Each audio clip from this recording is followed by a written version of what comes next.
ఇలా కేటీఆర్ అనే వ్యక్తికి కేసీఆర్ ముఖ్యమంత్రి కావాలని లేదన్నా, ఎప్పుడు ఏందో డెంజర్ బాగా ఏం చేసినా ఇస్తాడు.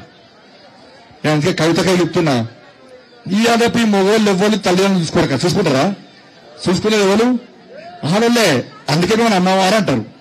అందుకే కవితగా చెప్తున్నా, అక్క నువ్వు జాగ్రత్త.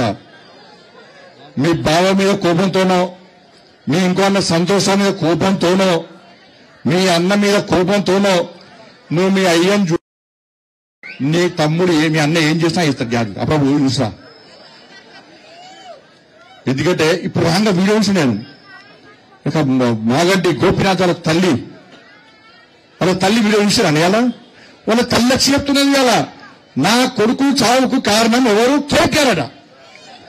కేటీఆరే నా చావుకు, నా కొడుకు చావు కారణం కేటీఆరే అని చెప్పి తల్లి చెప్తున్నది. నాకు కూడా అనుమానం ఉన్నది. ఏమనుమానం ఉంటే ఆమె మీద విచారణ జరపాలి.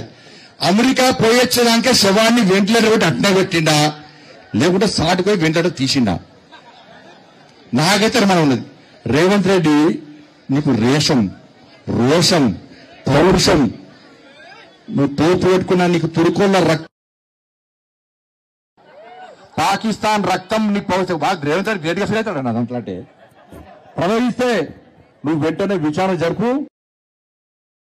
ఈ ట్విట్టర్ టెలిగ్రామ్ తీసుకుపోయి లోపల థర్డ్ డిగ్రీ చేసి కొట్టు, అప్పుడు విషయం బయటకు వస్తుంది. రావాలనేనా మన గది చెప్పక వీడికి వచ్చి ఏదో పోయి నేనట పోయట ఇంకా గుండె పట్టిస్తాడు. అక్కడికి బోరబండలో ఈ కాంగ్రెస్ బీఆర్ఎస్ వాళ్ళు 10 సంవత్సరాలు వీకిరు తెలంగాణలో. ఏం వీకిరంటే పోయి పైసలు సంపాదించుకున్నారు. బోరబండలో జూనియర్ కాలేజ్ పెట్టిస్తాన్నారు లేదా? పెట్టించిరా?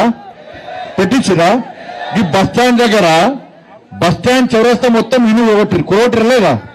రోడ్డు వెడల్పి వేస్తానరా లేదా? చేసిరా? మరి ఆడ ఎంఏ పేటర్ ఫస్ట్ ఇయర్ ఇల్లుంది కాబట్టి వాడు పోయి వాని సంఖ్య బీఆర్ఎస్తున్నది. ఇప్పుడు కాంగ్రెస్ వాళ్ళు సంఖ్యస్తున్నారు. వాని షాపు ఉందని చెప్పి పాపం పేదోళ్ళ ఇల్లు షాపు ఇవ్వబట్టి ఆ రోడ్డును మాత్రం వెడల్పి వేస్తలేరన్న. దీపక్ రెడ్డి గెలిపిన పిల్లర బుల్డోజర్ వ్యక్తి మన షాపు కొట్టబడ్డారు. పక్కా కూడా కొడతా. వినాయక్ మధురా నగర్ నుంచి వినాయక్ నగర్ దాకా ఎంత ట్రాఫిక్ జామ్ అవుతుందన్నా? Traffic jam అవుతలేదా?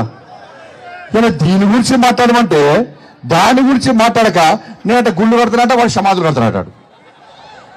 ఏమంటాడంటే సొంత పైసలు పెట్టి తుర్కోలకు సమాధులు కట్టిస్తాడట.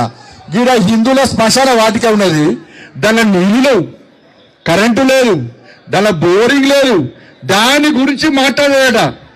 ఆడికి పోయి మాట్లాడతాడట. ఇలా 10 సంవత్సరాలు ఒక్క కనీసం డబుల్ బెడ్రూమ్ వేయలే. నరేంద్ర మోడీ గారికి బిందించినాక 2,40,000 ఇల్లు నరేంద్ర మోడీ గారు ఇచ్చారు. ఇవాళ జుబ్లీస్ కు ఎందుకు ఇయ్యలేదో బీఆర్ఎస్ గల్ల పట్టి తీసి గ్లాస్ చెంపమ్మికలు కొట్టండి. 20 డబుల్ బెడ్రూమ్ ఎందుకు వెళ్ళారా చెప్పండి. 2,40,000 ఇల్లు ఇస్తే మీకు ఒక్క ఇల్లు ఇవ్వలే. వాళ్ళు మీకు ఇచ్చే రేషన్ బియ్యం మనం ఇస్తున్నాం అక్క. రేషన్ బియ్యం మీకు ఇచ్చే పెన్షన్ పైసలు మనవి. ఇలా ఏం చేస్తా ఇలా చేసేది మనమైతే ఇవాళ బీఆర్ఎస్ కాంగ్రెస్ కలిసి గేమ్ ఆడుతున్నారు. కాళేశ్వరం పేరుతో 1,00,000 కోట్లు చంపారు. ఇవాళ ఫోన్ ట్యాపింగ్ చేస్తే వాళ్ళు వేసి ఫోన్ ట్యాపింగ్ చేసిరు. డ్రగ్స్ కేసు చేసింది వాళ్ళే. అన్ని పొట్టు పైసలు సంపాదించుకుని తప్ప ఈ 10 సంవత్సరాలు బీఆర్ఎస్ చేసిందే లేదు, వాళ్ళు పీకిందే లేదు. అందుకే వాళ్ళని ఫామ్ హౌస్ పరిమితం చేస్తాం.